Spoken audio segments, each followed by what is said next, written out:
Hi, and welcome to the Chapter 12 video on the subject of motivating people. Before I begin talking about the chapter, I'd like to introduce something new in this module that I'd like you to try and then give me your feedback. The Chapter 12 module contains a page called Chapter 12 Quiz Study List. And this list contains a copy of all the questions that are in the Chapter 12 quiz. So I'm giving you this list of the questions before you actually take the quiz. My thought is that you can use this to research your answers to the quiz, and then when you take the quiz, you will not have to go back and forth between the quiz questions and the ebook. Hopefully this will improve performance and make the quiz a little more easy to take. And I'm hoping that you will provide me with feedback on this new idea in the discussion section at the end of the module. The chapter is laid out in a number of different sections that all deal with motivating people. This is on page 350.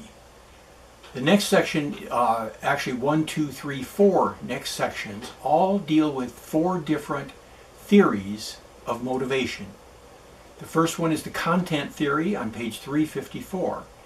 And it basically talks about how people are motivated by satisfying their needs and then trying to find out what those needs are. The second theory is called the process theory of motivation. And in this theory, it tries to determine how and why people are motivated.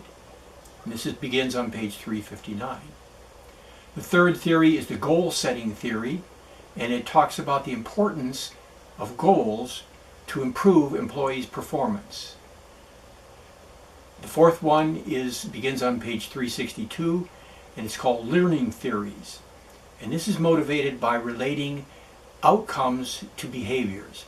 How do people learn how to associate the various outcomes that they want or that the company wants with the behavior that they exhibit? The last 2 sections, one is called motivation and job design. And this talks about designing jobs to increase motivation. So the way the job is designed to be completed has a lot to do with the motivation to do the job. And the last section, beginning on page 370, is called Integration of Motivation Theories, and it's basically bringing all 4 of these kinds of theories together.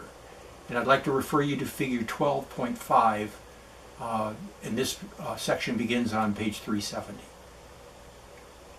One last thing I'd like to say about the chapter is that I really like the title of this chapter, Motivating People. Seems very simple, but there's a lot of meaning in this title.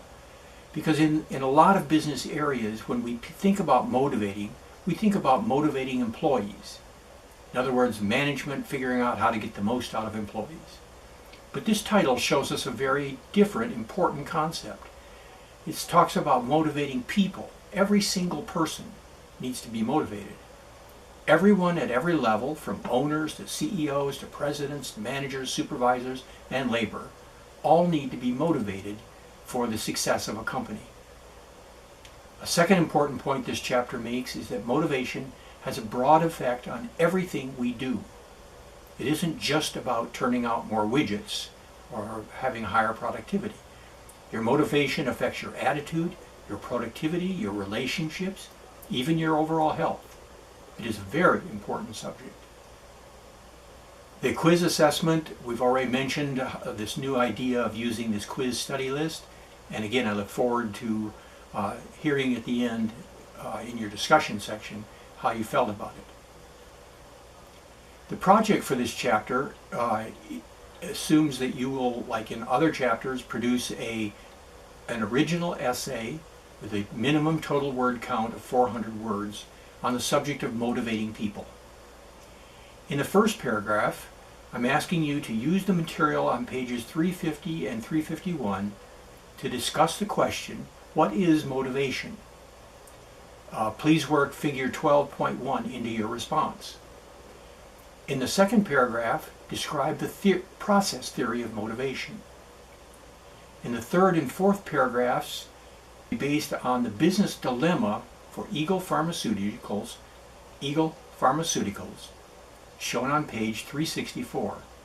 In the third paragraph, address question 1, and I'd like you to relate it to a job, school, or personal experience from your own life.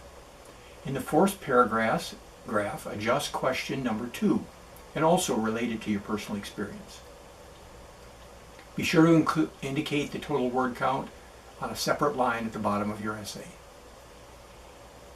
The discussion section is, as I've mentioned before, is not only going to be sharing with me and the other students any comments, questions, suggestions that you might have relating to this module, but this is also where I'd like you to make a comment about how it worked for you to have the quiz questions in a way that you could print them out and work on them before you actually take the quiz.